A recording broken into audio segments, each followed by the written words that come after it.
ማእኸላይ ቤት ፍርዲ ከተማ መቐለ ፌደራል ሰበር መጋባያ ኣብ ጉዳይ ተመዝሃቦ ትእዛዝ ክትግበር ወሲኑ ኣሎ። ብዝርዝር ክነካፍለኩም ኢና። ሓይል ሰላም ትግራይ TPF ግንባር ሓደ ኩሉ መዳያዊ ምድላዋት መሰረት ዝገበረ ወታደራዊ ፖለቲካዊን ትምህርታዊን ህንፃ ስልጠናውን ተዋሂቡ ኣሎ። እዚ እውን ናይ ለማዓንቲ ምድላውና እዩ። ካብ ሓይል ሰላም ትግራይ ዝተዋሃበ መግለፂ እውን ኣሎ። እዚ እውን ናባኹም ክነካፍሉ ኢና። ካብ ሓይልታት ሰላም ትግራይ ዝተዋሃበ መግለፂ ኣሎ። ተኸታቲልና እንመለስ። እዋናዊ መግለፂ ናይ ትግራይ ሓይሊ ሰላም ሕጻት መግለፂ ጸገምን ስቃይን ህዝቢ ትግራይ ውድቀት ስልጣን ብኣፎሙ ዝተቆጻጺሩ ዘሎ ውልቀ መላኺ ኣብ ሕጻት ዘጋጠመ ጥሜትን ሞትን ካብ እዝነን ዓይንን ማሕበረሰብ ዓለም ተኸዊሉ ክፍጸም ዝገበረ ስርዓታዊ ናይ ዓፈና ኔትወርክ ሴርኩም ናይ ህዝብኹም ስቃይ ብድፍረት ናብ ማሕበራዊ ሚድያ ብምውፃእ ናይ ህይወት ድሕን ምንቅስቃስ ክፍጠር ዝገበርኩም ቅዱሳት ጀጋኑ መናእሰያት ኣመራርሓን ኣባላትን ሓይሊ ሰላም ትግራይ ልባዊ ምስጋና እናቕረብና ኣብ ሕጻጽ ኮነ ኣብ ካልኦት መዕቆቢ ቦታታት ብዘጋጠመ ጥሜትን ሞትን ዝተሰማዓና መሪር ሓዘን ክንገልጽ ንፈቱ። ኣብ ሕጻጽን ካልኦት ከባብታትን ዝተርአየ ጥሜትን ዓጸቦን ስዒቡ ከም ተጋሩ ኮነ ፈተውቲ ህዝቢ ትግራይ ንሰብኣዊ ሓገዝ ዘረኽምዎ ርህራሄ ዝወሰድክምዎ ተበግሶን ልግስናን ልዑል ምስጋና ዘለዎ ናይ ትግራይ ሓይሊ ሰላም እዚ ሕዘጋጢሙ ዘሎ ጥሜትን ሞትን ኣብ መበል 21 ክፍለ ዘመን እሞ ድማ ዓመት ሙሉእ ብዘይ ምቁርራጽ ዝፈዙ ወሓስቲ ሩባታት ብዓይነትን ብመጠንን ክባራት ማዕድናትን ሃለወ ርሂፀ በላዕ ዝኾነ ውፊ ህዝቢ ሒዝካ ናይ ሞት ዜና ምስማዕ ክንደይናይ ምሕፈርን ውርደትን ምዃኑ እዚ ኣብ ሕጻጽን ካልኦት ከባብታትን ትግራይ ኣጋጢሙ ዘሎ ናይ ጥሜትን ሓደጋ ምርኣይ እኹል እዩ። ኣብ ትግራይ ብተደጋጋሚ ዝበጽሕ ዘሎ ናይ ድርቅን ጥሜትን ሓደጋ ከም ዋና ምክንያት ዝኾነ ሓደ ንኣስታት 14 ዓመታት ብውልቀ መልክነት ስልጣን ተቆጻጺሩ ናብ ገዛኢ ደርቢ ዝተቐየረ ሓይሊ ኣጥሚኻን ኣዶንቂርካን ናይ ምግዛእ ፖሊሲ ውጽኢት እንትኾን ካልኣይ ድማ በቲ ፍትሓዊ ዘይነበረ ናይ ብርሰት ኩናት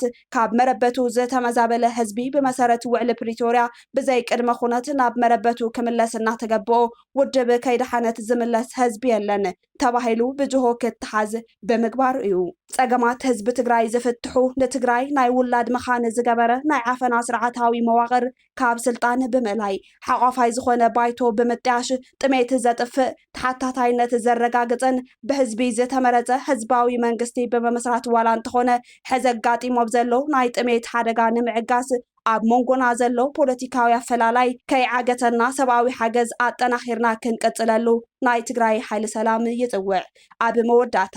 ኣብ ዓፀቦ ዘሎ ህዝብና ውሕስንኡ ተሓልዩ ናብ መረበቱ ንምምላስ ውዕሊ ፕሪቶርያ ከይተሸራረፈ ክትግበር ፌደራል መንግስትን ማሕበረሰብ ዓለምን ሓላፍነቶም ክዋፅኡ ናይ ትግራይ ሓይሊ ሰላም እናፀውዐ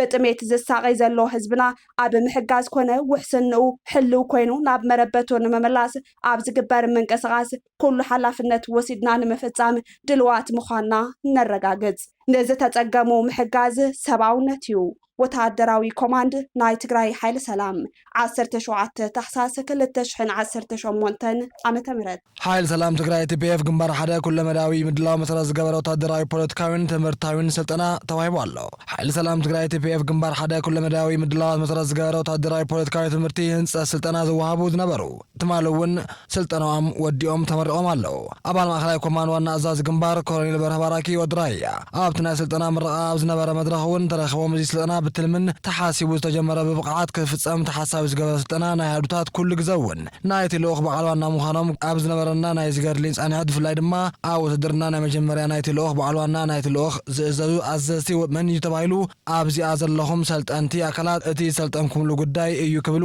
መደረኦም ኣስሚዖም ኣለዉ። ናይዚ ስልጠና ዋና ዓላማ ኩሉ ግዜ ኣብ ብጣዕሚ ጸበብቲ ዝኾኑ ናይ ጸላይ ክባታት መስዋዕት ዝኸፍል ተዋጥሮታት ብምልኦም ዝፍትሑ ኩሉ ዝኽፈል ኩሉ ቅድሚ ኩሉ ዘመዓረ ከምኡውን በቕዓ ዝህብ በቕዓ ዘዳሉ ዘካፍል ምትዕጻፍ ምድላዋትን ኣብ ውሽጢ ዘስፋፍሕ ዘምር ኣሃዱታት እዩ ክብሉ ብተወሳኺ እውን ኮሎኔል በርሀ ባራኪ ወድራያ ገሊፆም። ኩሉ መዳይ ምድላዋት ወታደራዊ ጥበባት ተልእኾ ወሃቢ ሓላፍነት ግንባር ሓደ ዝኾኑ ኮሎኔል ሞገስ ማልደይ ኣብ ስልጠና እውን ዝጸንሐና ጻንሕት ነዚ ልእኽቶ ኣሃዱታት መሪሕነት ንቐጻሊ ዘእተወና ልኡኻት እውን ዝተዋሃበና ወታደራዊ ትምህርቲ ስልጠና ብባህሪኡ ምሳና ዝኸይድ ንልኡኽና ከዓ ዓርዩ ዝመጣጠን ብፍሉይ ከዓ ነዚ ከምዚ ዓይነት ኣወዳድባ ዝሓዘ ኣሃዱ ከም ውልቀ ሰብ ይኹን ከም ኣሃዱ ምውሳዱ ከም ተጋዳሊ ከም ተቃለስትን አቢል ኦኾይኑ ናይ ስልጠና ሰልጠንቲ ዓድታት ኩልኹም ስልጠናኹም ንኹሉ ብቕዓት እውን ክፍጽሙ ዘኽእል መዋያዊ ከም ዝኾነ ተረዳዲኹም ኣብ ስልጠና ብዲስፕሊን ምውዳእኹም በብግዚኡ ዝገበርኩም ወጻኒ ዝሓሸ ምዃኑ እውን ብዝተፈላለየ ዝነበረን ርክብ ስልጠና እውን ኣረጋጊጸየ ክብል እውን ተዛሪቦም ኣለው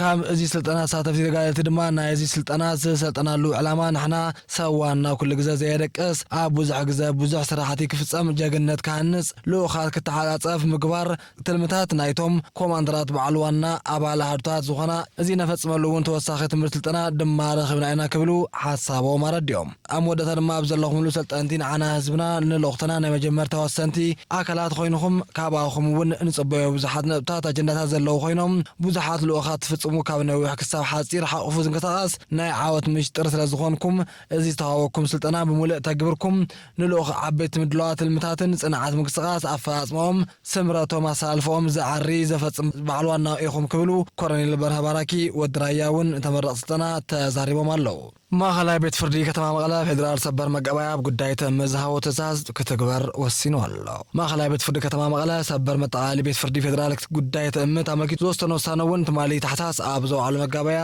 ኣጽኒዑ ኣሎ ሰበር ቤት ፍርዲ ፌደራል እዞም ሕዚ ብስም ኣመራርሓ ቦርድ ተእምት ዝመርሑ ዘለዉ ውልቀ ሰባት ሕጋውያን ስለዘይኾኑ ክእገዱ ኣለዎም ክብል 4 ታሕሳስ ሕጋዊ ብይን ከም ዝሃበ እቲ ብይን ድማ ተግባራዊ ክገብር 14 ታሕሳስ ናብ ቤት ፍርዲ ከተማ መቐለ ደብዳቤ ከም ዝጸሓፈ ድማ ዝዝከር እዩ ብመሰረት እዚ ማእኸላይ ቤት ፍርዲ ከተማ መቐለ ባዕሉ ኣጽኒዕዎ ዝነበረ ድሓር ብላዕለዋይ ቤት ፍርዲ ትግራይ ተሳዒሩ ዝጸንሐ ግን እቲ ሓድሽ ኣመራርሓ ቦርድ ተእምት ብጠበቃ እቲ ነባር ቦርድ ዝቐረበ ሕቶ ይግብአኒ መሰረት ሰበር ቤት ፍርዲ ፌደራል ንውሳነ ላዕለዋይ ቤት ፍርዲ ትግራይ ብምስዓር እቲ ማእኸላይ ቤት ፍርዲ መቐለ ተበይኑ ዝነበረ እግድ እውን ሓድሽ ኣመራርሓ ቦርድ ተእምት ከጽንሕ ተግባራዊ ክኸውን ኢሉ ዝሓለፈ ውሳነ ቤት ፍርዲ መቐለ ተቐቢሉ ኣጽዲቕዎ ኣሎ ብመሰረት ውሳነ ሰበር ቤት ፍርዲ ፌደራል ማእኸላይ ቤት ፍርዲ መቐለ እቶም ሕዚ ኣመራርሓ ቦርድ ተእምት ኢና ኢሎም ዝንቀሳቐሱ ዘለዉ ውልቀ ሰባት እዚ ውሳነ ካብ ዝወሰነ መዓልቲ ጀሚሩ ብስም ተእምት ዝገብርዎ ዝኾነ ይኹን ምንቅስቓስ ዝሓለፈ ውሳነ ዘይሕጋዊ ብሕጊ ዝሓትት እዩ ንሱ ጥራሕ ዘይኮነስ ዝሓዘዎ ቤት ጽሕፈት ሃፍቲ ንብረት ነቲ ነባር ሕጋዊ ኣመራርሓ ቦርድ ተእምት ብሕጊ ረኪቦም ክገልጹ እውን ትጽቢት ይግበር ኣሎ